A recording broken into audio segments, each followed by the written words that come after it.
Hello दोस्तों, हिसाब दर्जा वस्तानिया के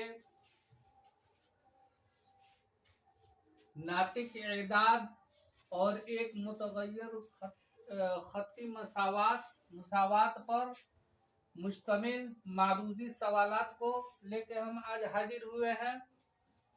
सबसे पहले नातिक एदाद किसको कहते हैं इसको समझ लेते हैं, और एक मुतगय्यर वाली खत्ती मुसावात किसको कहते हैं इसको समझ लेते हैं।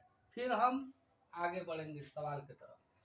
नातिक एदाद का मतलब होता है इंग्लिश में रेशनल नंबर और हिंदी में परिमेय संख्या।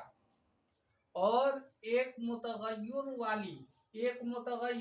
एक चर, हिंदी में इसको कहा जाता है एक चर, इंग्लिश में कहा जाता है वन वेरिएबल वाली खत्ती मुसावात। खत्ती मैंने रैखिक, मुसावात मैंने समीकरण और इक्वेशन। इंग्लिश में इक्वेशन, उर्दू में मुसावात और हिंदी में समीकरण। एक मुतगय्यर वाली खत्ती मुसावात, एक चर वाले रैखिक समीकरण, linear equation in one variable. अब हम चलते हैं सवाल की तरफ। हमारे पास एक नंबर सवाल है, इनमें से कौन मुकम्मल अदद नहीं है। सबसे पहले हम मुकम्मल अदद क्या है इसको समझते हैं। जब इल्मे एदाद को पढ़ते हैं तो पहला तबीई एदाद आता है और दूसरा मुकम्मल एदाद। यानी मुकम्मल एदाद ऐसे होता है 0 1 2 3 4 5 6 7 8 9 10 11 12 डॉट डॉट इनफाइनाइट। यहाँ से 0 से लेकर इनफाइनाइट तक मुकम्मल अदद होता है, जिसको हिंदी में पूर्ण संख्या कहा जाता है और इंग्लिश में होल नंबर कहा जाता है।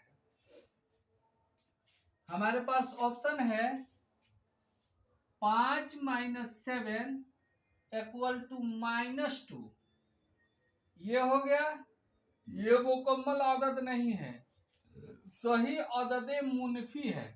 ये क्या है? सही अदद मुनफी है, जिसको हम ऋणात्मक पूर्णांक हिंदी में कहते हैं। और a+b होता है, यानी ये प्लस में है, मुस्बत में है, इसलिए सही अदद मुस्बत ये हो गया। सही अदद मुस्बत ये हो गया। 4 + 7 = 11।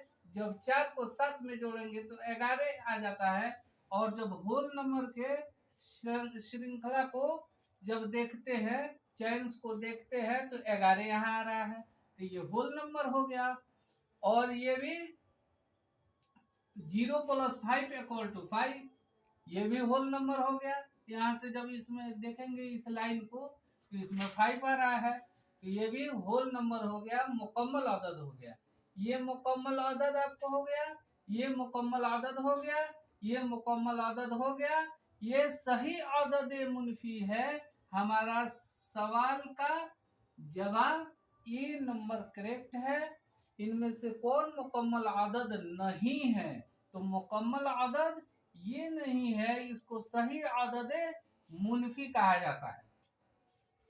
दूसरा नंबर सवाल है, इनमें से कौन मुकम्मल अदद है? तो मुकम्मल अदद हमने यहाँ पे देखा है। अब ऑप्शन नंबर देख लेते हैं। ए 11/7 = 11/7, ये मुकम्मल अदद है? नहीं है। इसको नातिक अदद कहते हैं, परिमेय संख्या कहते हैं, रेशनल नंबर कहते हैं। इसलिए क्योंकि ये p/q और q ≠ 0 है। जब इसमें हम भागा देंगे तो ≠ 0 आएगा, 0 नहीं आएगा।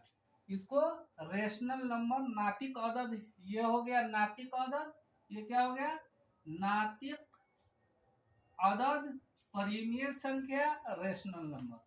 दूसरा ऑप्शन देखते हैं, 12 माइनस 25 इक्वल टू माइनस के 13।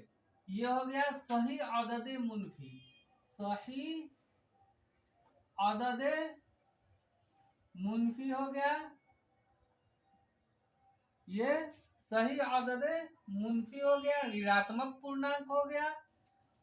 और ये हो गया x भागा y, ये क्या हो गया, ये भी नातिक अदद हो गया, p बटा q के रूप में आ गया, इसलिए ये भी नातिक अदद हो गया।